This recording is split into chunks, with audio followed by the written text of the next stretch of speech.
As tipped yesterday, the broken promise of all broken promises, the gutting of the legislated Stage 3 tax cuts, now seems certain. Nothing announced yet. It'll be announced tomorrow.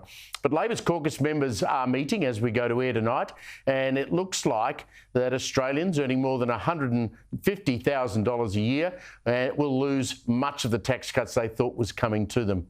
Labor, with 2 by-elections in the next few weeks, one in Dunkley in southeast Melbourne in 5 weeks' time, and the Sydney seat of Cook coming up as well, and a federal election probably early next year. Well, Labor's decided to unleash what I believe is a campaign of class warfare. Backed by their union-donating mates and cheered on by the Greens, the Albanese government and the Prime Minister himself has decided that lying during an election campaign, and that is what it was, lying, you won the campaign, is a lesser sin than breaking a promise on tax cuts you said over and over again were locked in.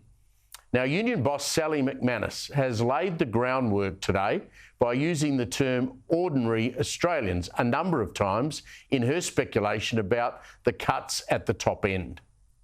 And I would say it's un-Australian to not assist ordinary Australians, both low and middle income earners, at this time when they are the ones hurting the most.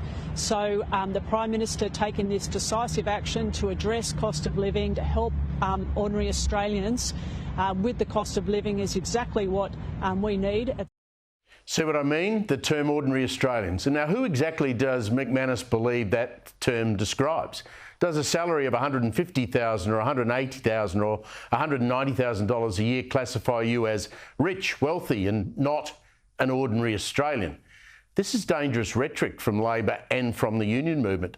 Plenty of senior construction workers earn more than that.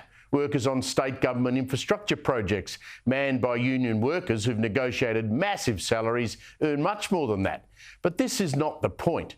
At the heart of what we believe is unfolding in the caucus room in Canberra today is the fact that an election was won in part by a pledge, a promise that tax cuts legislated by the former government would be delivered in full. Full stop.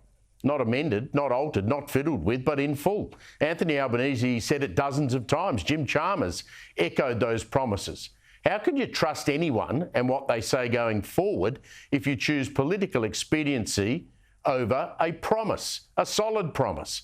What's this say about the Prime Minister's promise of a more transparent government, taking a dig at Scott Morrison? This is, if as reported, a dreadful miscalculation from a Prime Minister who couldn't even see that his pet project, The Voice, was going to be a monumental failure. Now, you've got to ask what's happened to this bloke's judgment.